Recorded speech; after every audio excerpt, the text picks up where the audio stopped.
So I just finished last night reading a book that has taken me a couple of months. I started reading this back over at the end of the summer.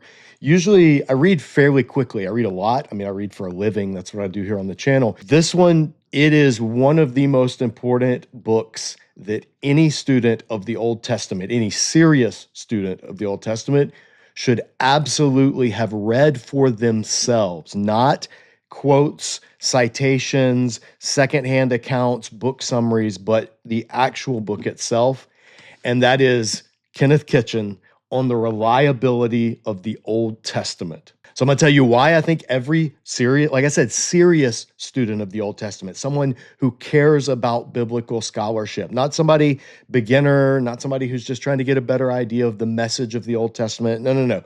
For a serious, that means Bible teachers, pastors, seminary students, biblical scholars. I'm going to tell you why I think this should absolutely be on your must-read list. And so before I do that, if you appreciate these type of reviews here on the channel, any of the other study Bible reviews, resource reviews, interviews with scholars, even our superhero seminary videos, which is what the toys behind me are for, check those playlists out. And if you appreciate anything of what we're doing here on the channel and you want to support us, tap that little subscribe button. I'll put a reminder up here on the screen. And when you do, be sure to enable notifications by tapping the little bell. Just very quick, and it really does help this channel grow. All right, here's why you need to have read Kenneth Kitchen's volume if you are a student of the Old Testament.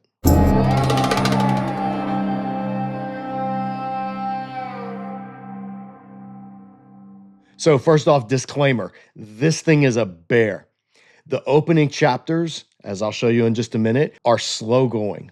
And I was not enthralled immediately as I picked this up, but stay with it. As he builds his cumulative case, he is doing archaeology of the text and sifting through layers. And just like with real archaeology, those top layers, not always the most interesting, but sometimes the further you keep digging, that's where you start to come up with some really interesting stuff. And that's exactly how I found this book to be. In the study of the Hebrew Bible and Old Testament, you have basically a spectrum of views on how historical the Old Testament or the Hebrew Bible is. So on the one side, you have the maximalists.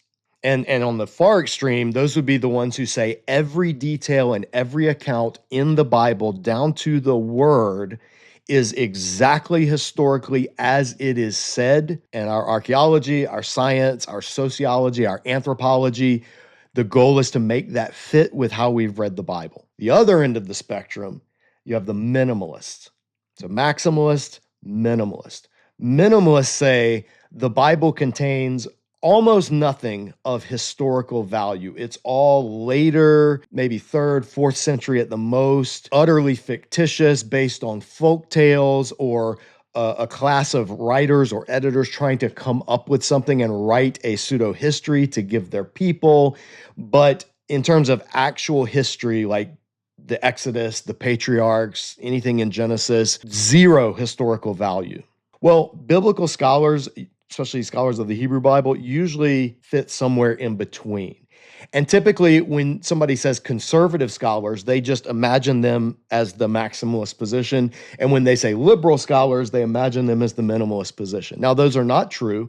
Remember, these are ends of the spectrum, not two specific choices you can make. This is basically a full-on attack of minimalism. Now, that doesn't mean that Kitchen himself is all the way on the maximalist side. He's not. And if that's what people are looking for when they go to him, they're going to be disappointed at times because he takes some positions that many in the more maximalist camp may not agree with. And so right on the back, one of the blurbs is by William Hallow at Yale. And Hallow is not a conservative, not a maximalist, but Hallow says in his blurb, after decades of minimalism, it is refreshing to have this first systematic refutation from the opposite position. It provides a step-by-step review of the evidence for biblical history in its Near Eastern context by a leading authority equally at home in Egyptology as in the archaeology, history, and literature of ancient Western Asia.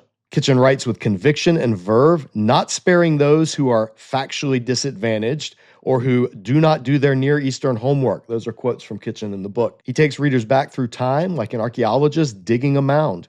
Even those unwilling to follow him all the way down to the earliest strata will be able to use his lucid expositions and generous documentation, that's an understatement, to arrive at a balanced view of their own on some of the most burning issues of current biblical scholarship. And then there are also blurbs by K. Lawson Younger and Harry Hofner Jr. So this is a good range of endorsements for a book. So why is this book on my books you should read playlist? And what is in it? Just like an archaeologist digs down a mound, meaning going backwards in time, Kitchen doesn't start his discussion of biblical ancient Near East archaeology and literature in the early period. He doesn't start with Genesis. He actually starts in the later era. So the first two chapters are the era of the Hebrew kingdoms and then home and away, exile and return. So he's starting in the later Old Testament books and working his way backwards. Chapter 4, the empire strikes back, Saul, David, and Solomon. Chapter 5, humble beginnings around and in Canaan. Chapter 6, lotus eating and moving on, Exodus and covenant.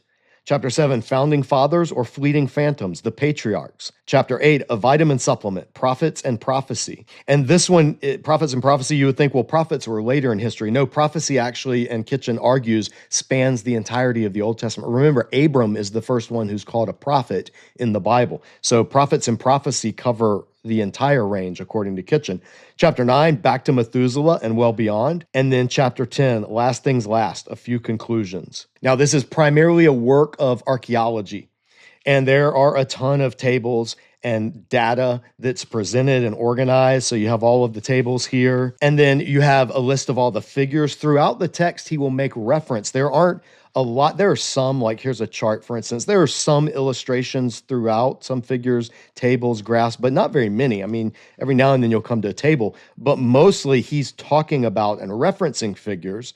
So when he references like a inscription or a stela or something like that, how do you know what he's talking about if you're not familiar with it? Well, at the back, starting on page 603, these are all of the plates, like the seals that he mentions, or some of the stela fragments, the various maps and routes that he mentions, the excavation sites, specific texts. All of this is included, but it's included at the back. It might have been more interesting if it were in the actual text itself, or at least it would have been more handy. So you got to read this with a bookmark in hand, or at least what I do is I take the back cover and I would just put it in. So as I'm reading along, you know, whenever he mentions something, I can just flip right back to it. And there you have it. But there's a lot. There are 40 in total. This is the famous, what he talks about when people say the picture of Yahweh and his wife, Yahweh and his Asherah.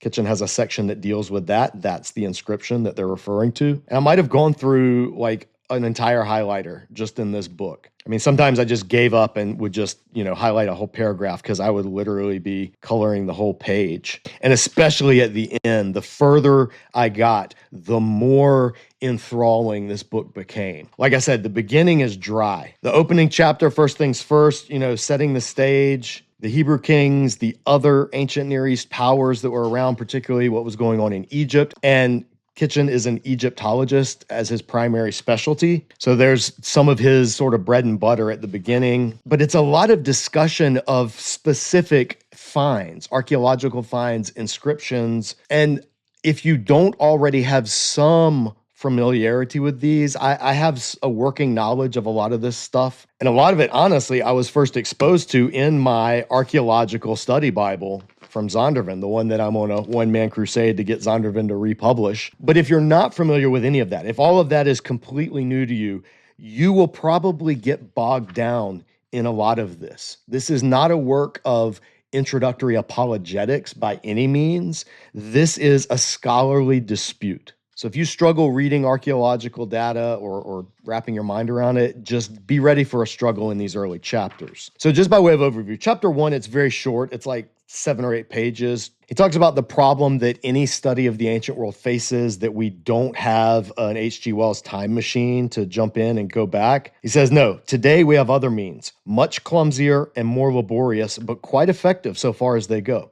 In the last 200 years, And with ever more refined techniques in the last 50 years, and that's really important, people have learned to dig systematically in the long abandoned ruins and mounds that litter the modern Near East, and digging downward to reach back ever deeper into past time. So that's how archaeology works. You dig down because it's no surprise. People tend to build on top of already built places. That's what a tell is. If you ever hear the word tell, a tell is a mound that has been successively built upon over the centuries, sometimes even over the millennia. So he says, but why be content with a theoretical example? In Syria, Mari, which is an archaeological location, yielded 20,000 tablets of the 18th century BC, which are still in the course of publication.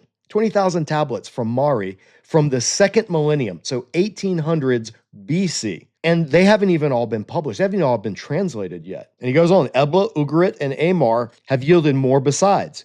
To the north, the Hittite archives, as published so far, fill over 100 volumes of cuneiform copies. So his point in this opening section is, from the time of early documentary and later Deuteronomic scholars of the Old Testament, when they created the scheme that has now become orthodoxy in most biblical studies departments, that JEDP, the Pentateuch was cobbled together from these four sources, that all of Joshua through Kings is a unified work, that the Deuteronomist wrote, and that the book of Deuteronomy itself was written in 5th, 6th century, maybe even 4th century, in order to legitimize something so it's like retroactively written as history, even though it's not. This is all common to the point of being a shibboleth in studies of the Hebrew Bible.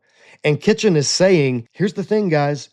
When those theories were being formulated and developed, we did not have access to contemporary second millennium data because it was still in the ground. And a lot of it is still untranslated to this day. But what we have found, particularly in the last 50 years, and this book came out in 2003, so you'd need to update it to the last 70 years as of today, that was unknown to scholars in the heyday of formulating these documentary hypotheses. And now, in light of what I'm about to present in the rest of this book, Kitchen is saying, those theories need to be done away with as historical curiosities because they are simply factually incorrect. Now, that's a bold claim, and Kitchen doesn't mince words throughout. One of the fun things about reading this book was it was like a nerd fight.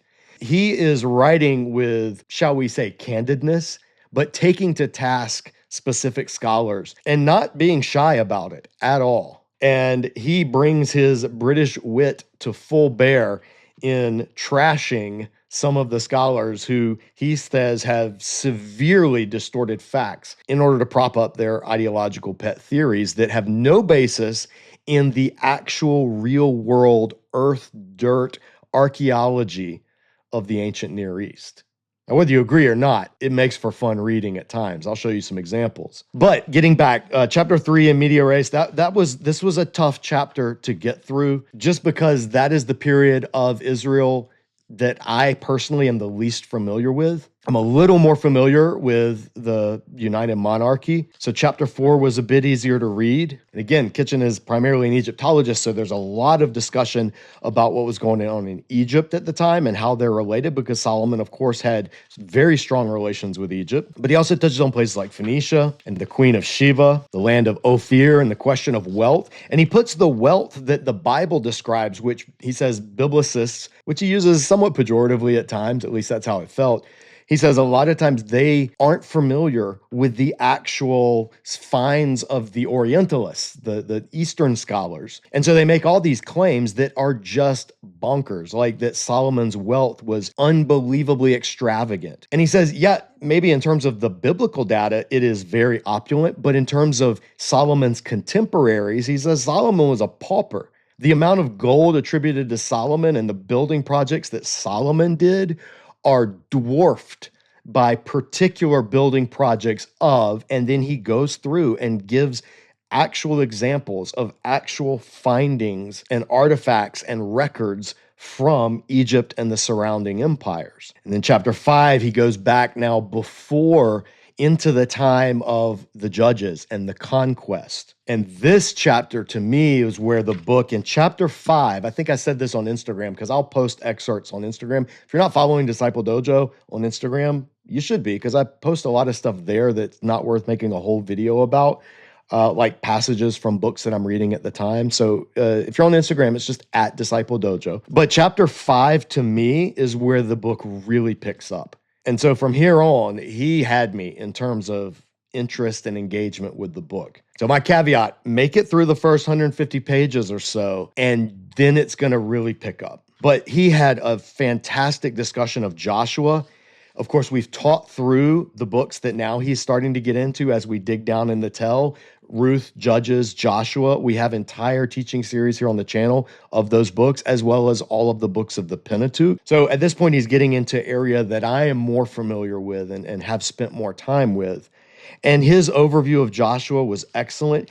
He corrects a lot of mistakes people have about the book of Joshua, namely the idea that under Joshua, Israel conquered the land and destroyed all the towns of Canaan. He says that is just not what the text says. To sum up, the book of Joshua in reality simply records the Hebrew entry into Canaan, their base camp at Gilgal by the Jordan, their initial raids without occupation. They did not occupy the cities initially under Joshua, against local rulers and subjects in South and North Canaan, followed by a localized occupation, A, north from Gilgal as far as Shechem and Tirzah, and B, south to Hebron Devere, and very little more. This is not the sweeping instant conquest with occupation that some hasty scholars would foist upon the text of Joshua without any factual justification. Insofar as only Jericho, Ai, and Hatzor were explicitly allowed to have been burned into non-occupation, so these are the only 3 cities that were allowed to be completely destroyed. It is also pointless going looking for extensive conflagration levels, fire levels, at any other late bronze sites of any phase to identify them with any Israelite impact. In other words, minimalists have said there's no evidence for wide-scale fiery destruction of all of these cities during the time that the conquest supposedly took place, as the Bible states it. Kitchen is saying, 1, the Bible doesn't state it. 2, there wasn't these widespread destruction of all the cities. So 3, not finding them is what we would expect. And he goes on, onto this initial picture, Judges follows directly and easily with no inherent contradiction.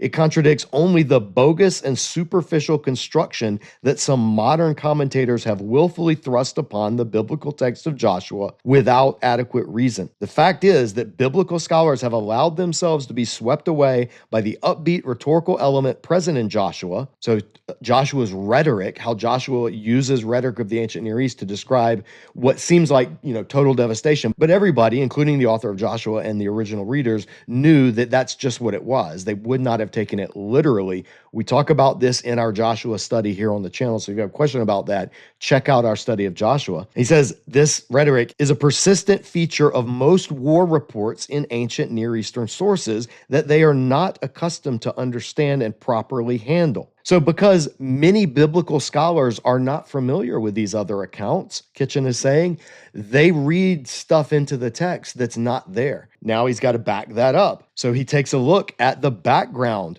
of Joshua, the pattern of how towns are captured. There's a literary pattern that you can see in terms of describing the specific actions. This was one I shared on Instagram. And so his conclusion is, thus, both the basic formulaic layout and its variations in Joshua reflect commonplace ancient Near Eastern usage as found in original and unitary works, not composite works, not works written millennia later by editors or people trying to come up, Deuteronomists, not any of that, but actual 2nd millennium BC unitary works, contemporaries of Joshua. We see that it follows a very similar standard. This is how such military reports were customarily written, and these structures and others are the common coin of the 2nd millennium already, long before Neo-Assyrian times, which is when some scholars have said is the earliest part of Scripture we could date. And then, of course, Kitchen goes on and gives detailed backing of that claim, specific tablets,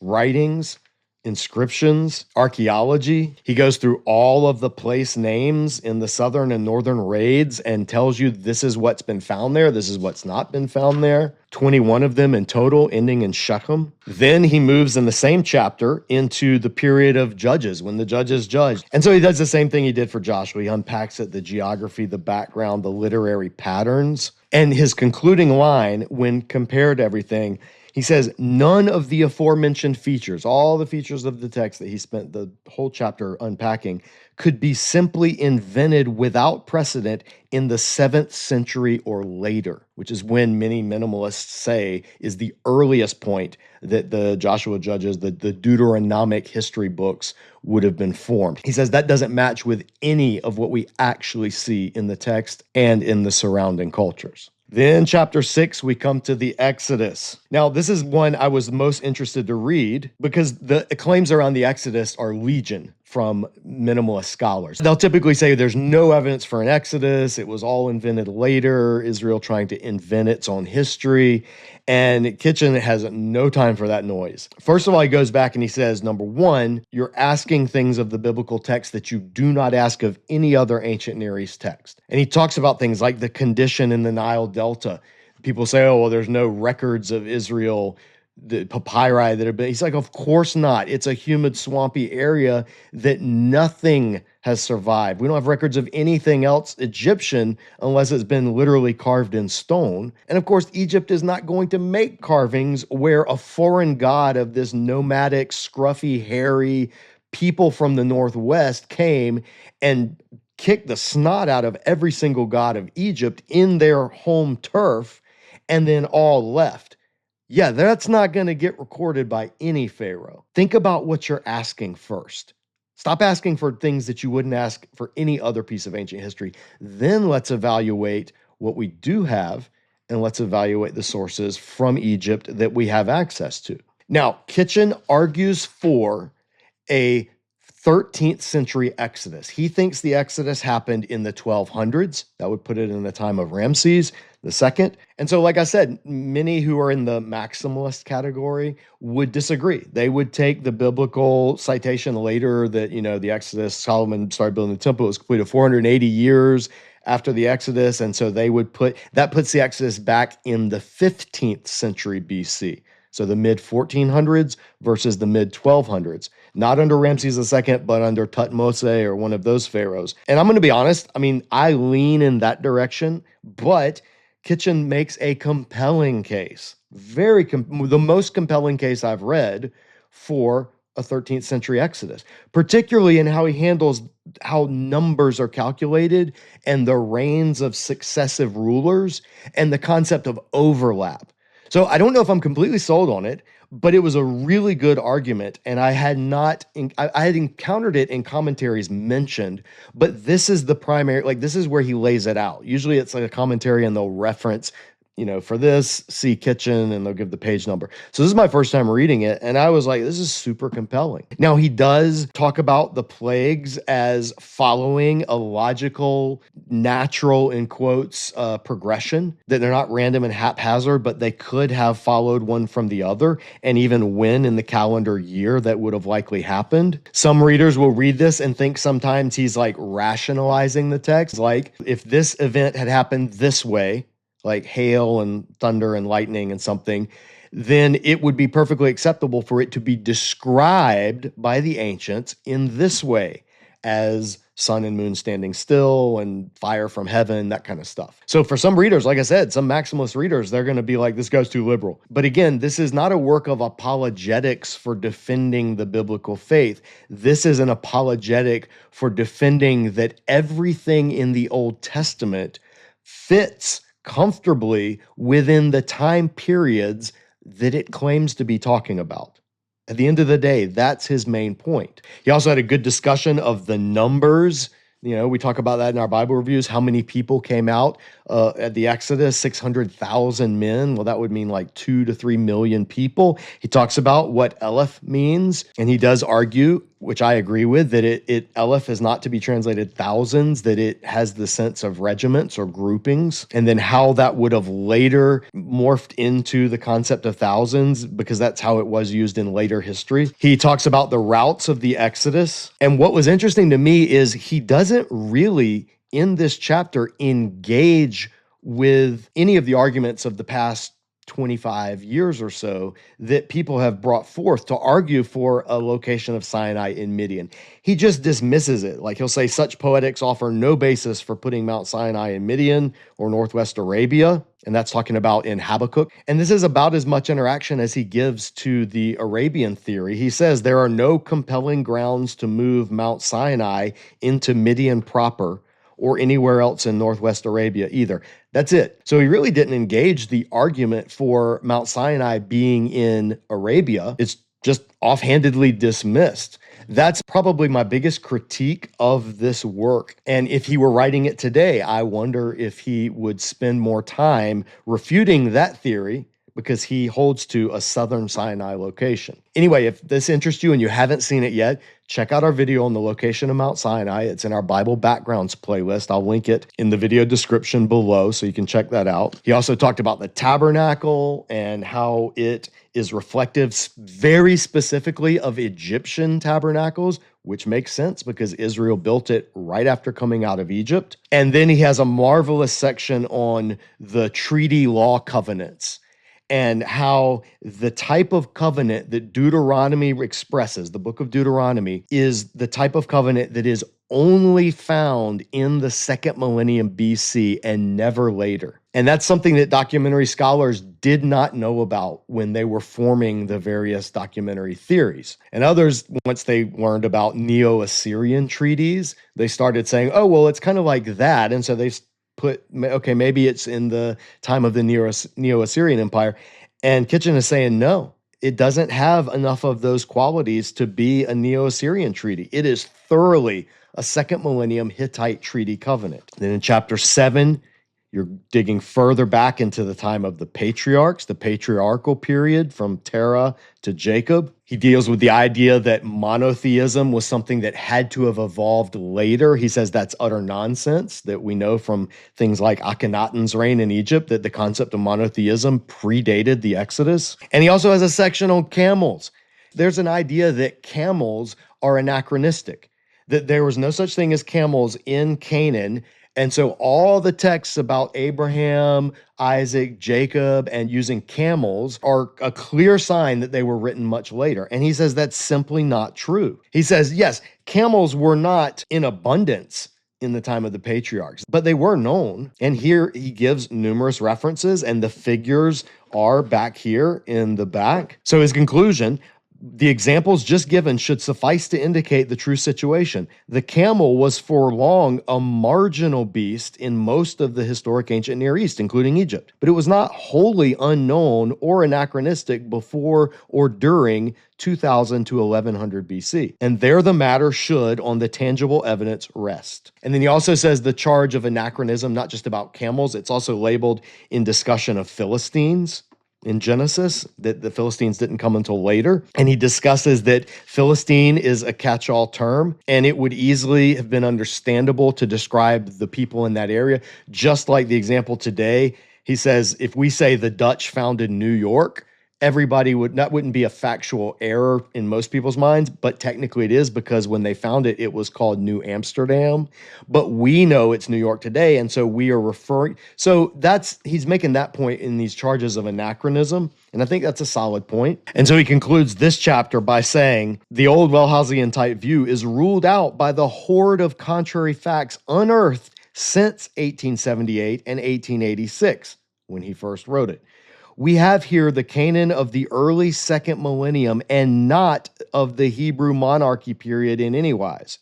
The oft-stated claim of a consensus that the patriarchs never existed is itself a case of self-delusion on the data presented here, and, if one may be forgiven for saying so, in fact, a con-nonsensus. So Kitchen dropping bombs on scholarly consensus. Then we come to chapter 8. This is the section on prophecy, because again, Abram was the first biblical prophet, and it goes all the way through the monarchy. And then he looks at other prophecy in the second millennium. We know about prophecy from places like Mari. The idea that Deuteronomic judgment on a king for disobeying a god is a later invention. He's like, that's nonsense. We have examples from the Mari documents of supposed Deuteronomic things actually taking place. He presents those. And then he talks about the ancient process, the recording and transmitting of prophecies, the idea that prophecy was only recorded orally and passed down orally until it was written down by a so-called school of the prophets or student of the prophets much, much later. He says that's just not true. That's not how prophecy worked in the ancient world, that they had to write things down in order to verify that it came to pass or not. And so he takes that to task. He says this kind of speculative theorizing that prophecy just developed over a long time and it was eventually written down centuries later is all very well as a mode of experimentation in the abstract or as a flavor of the month fashion or even just as a simple indulgence in academic ego massage. Look how clever I can be. But can it claim any respectable independent factual basis? In the light of the growing body of comparable data from Mari and elsewhere on prophetic related text, skeptical voices are now beginning to be gently but firmly raised in protest at the downward spiral into wholly subjective nothingness. I love that phrase. On one occasion, a Mari seer explicitly demanded that a scribe of top quality skills be employed to record his message in good style. And then in the footnote, he has where you can find that specific text demanding a good scribe come and take it down. So his whole point is, this is in the second millennium, prophetic words were written down. They did not just transmit orally. And so there shouldn't be this skepticism of the biblical prophets, at least in terms of, are we getting what the prophet actually said? That there's no warrant for skepticism for that, regardless of what you believe about the actual content of the message. So he says theories of long chains of, quote, disciples transmitting and perhaps even drastically editing memories and then written text simply have no tangible documentary evidence. By contrast with what Mari, Assyria, Egypt, and the rest have to teach us in matters of fact. And he says, far too much has been built upon the dodgy Deuteronomic interpretation of Josiah's reforms from 1805 to the present time. In the light of the mercilessly impersonal, impartial, external data, this ancient canard of 1805 should be quietly given a decent burial. So rather than the prophets being inventors of reform, he says the prophets recalled Israel to an existing former covenant. They were not imposing something new or nobody would have listened. Then in chapter 9, he goes back to the early primordial times in Genesis. And so there's a good comparison of the Genesis 1 through 11 with ancient works like the Sumerian King List, the Atrahasis epic, or the Eridu Genesis. He examines their creation narratives, how the flood is presented, Babel, the location of Eden.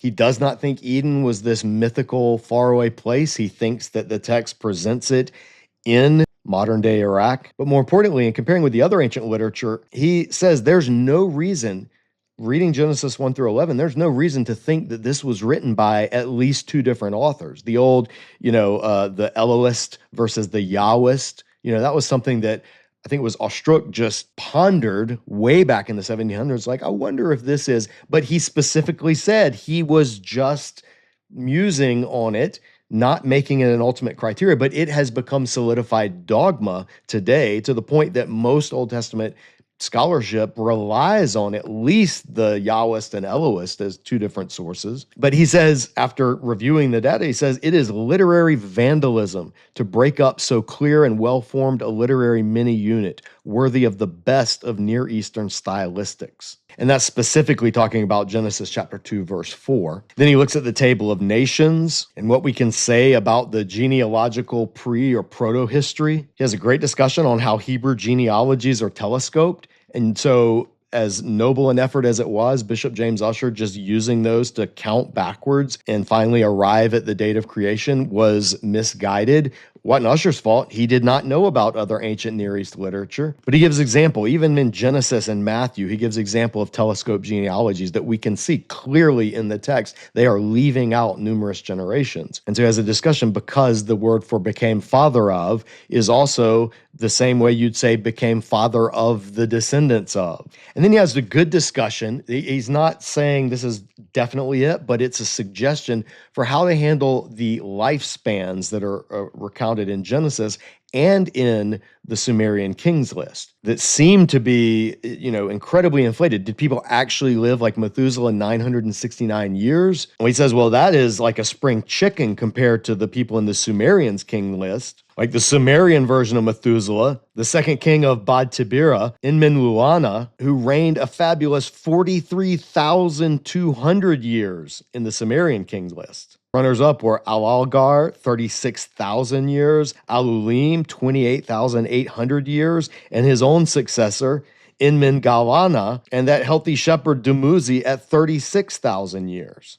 But then after the flood in the Sumerians' king list, the numbers go drastically down to 1,200 years or 1,560 years, and others in the 900 to 600 years. So both the biblical and the ancient sources depict something before and after the flood of these massively long lifespans, and then much, much shorter afterwards. So in this section, he suggests one of the ways to handle that is through specific sexagesimal calculations, that it's possible a specific term is being used, and so the dates are a multiplication of that term, and that the actual real-life dates were much closer. If we use those two terms that he discusses and presents, then we arrive at something that is much closer to what we see in the rest of Scripture and human history. But then in the end, he says, but all this is and will doubtless remain pure speculation, and as such it should be treated with all due reserve, but offered as a stimulus to further thought. And then lastly, chapter 10,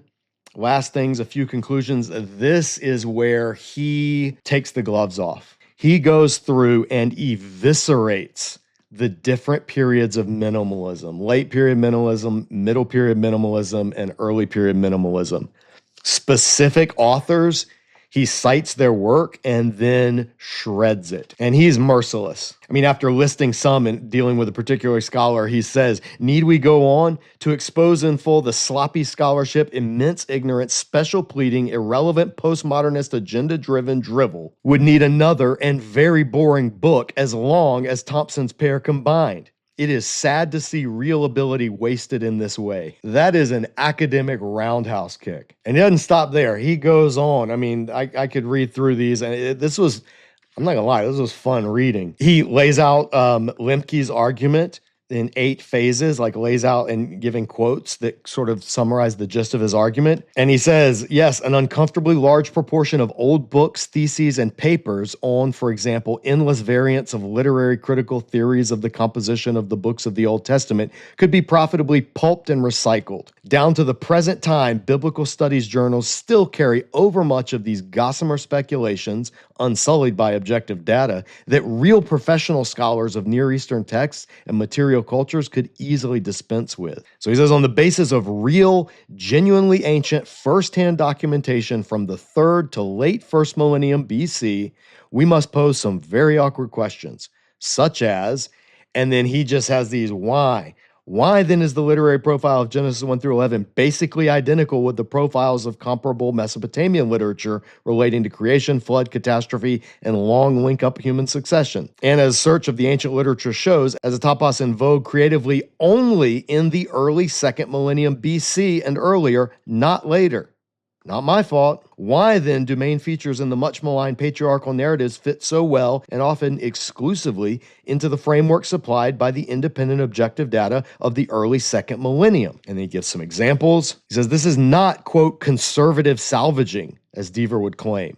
It comes straight from a huge matrix of field-produced data. Not my fault. Why then do the human and other phenomenon at the Exodus show clearly Egyptian traits, not Palestinian, not Neo-Babylonian? And he lists the examples of those. Why then does Merneptah, in his year 5, 1209-1208, report a people Israel, a foreign tribal grouping by the very accurate determinative signs in a very accurately written text, who are west of Ashkelon and Gezer and south of Yanoam, and hence in the central Canaanite hill country, if no such named people existed? And he goes on and on, asking why, if this is what you say, why are all of these lines of evidence here? And concludes by saying, in short, there is absolutely nothing to support sweeping claims that, quote, ancient Israel does not fit, its screamingly obvious context, or that the biblical image cannot be reconciled with Palestine's older history, or that the Hebrew Bible's writings are of Hellenistic date. Therefore, even as day follows night, it is, alas, NPL, Lemke,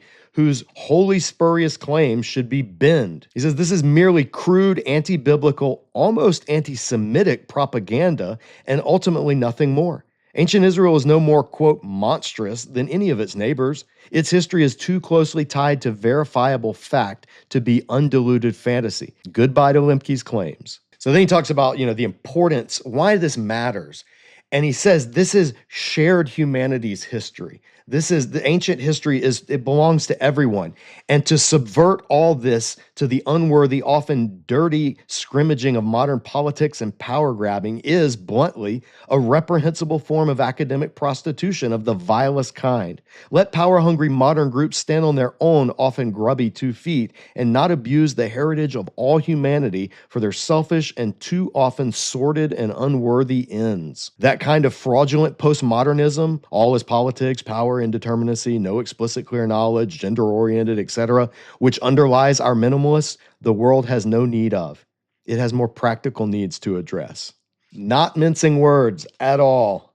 And then page 464, 465, 466, 467 contain just one of the most satisfying rebuttals of documentary scholarship, and it's how it came about, where it came from, how it developed, and why it's largely wrong based on what we know about the actual ancient Near East that has been discovered after most of the pioneers of those schools of thought long after they lived. I love this line. He says, frankly, it is merely an illusion and born of de Wet's old speculation of 1805 in the pre-scientific era as consecrated by Wellhausen and others in the 1870s. This is not new white-hot revolution. It's merely old hat, a dish of stale cabbage reheated and rehashed. And so as an Orientalist and particularly an Egyptologist, he says, for those of us with some firsthand knowledge of the fuller data from and the ancient procedures in the ancient Near East, this nonsense just will not do.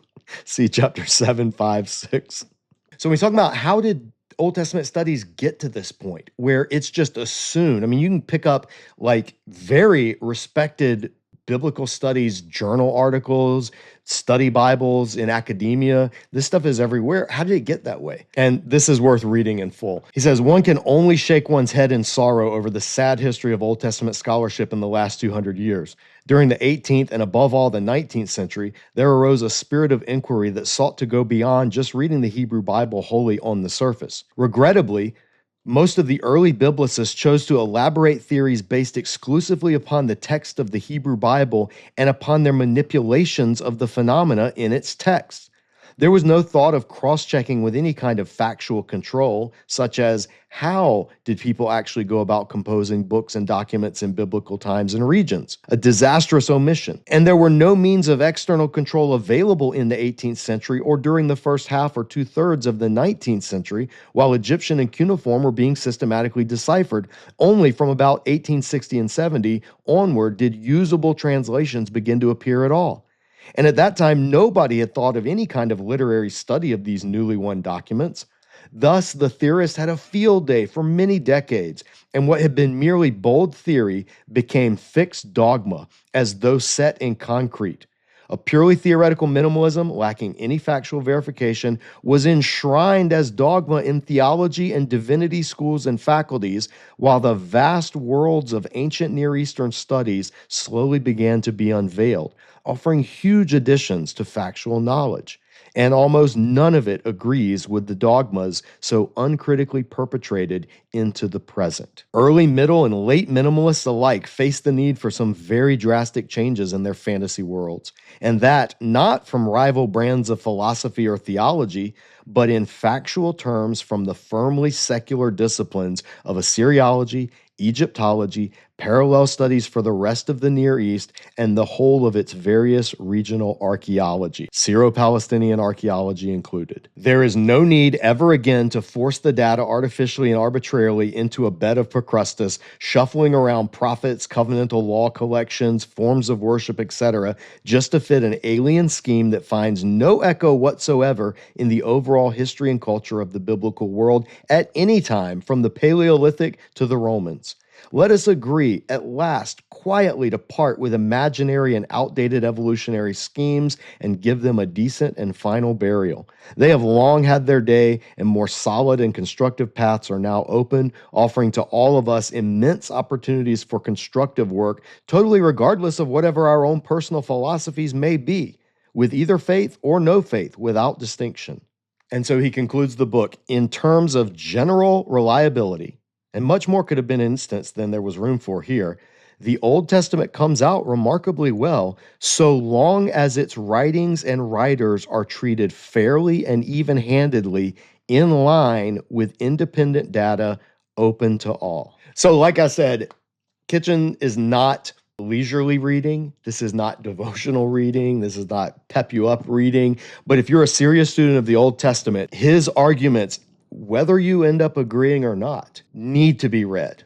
And the data that he pulls from and marshals to make his arguments has to be reckoned with. If you still are committed to a documentary approach to the Pentateuch or a Deuteronomic history approach to the historical books, cool.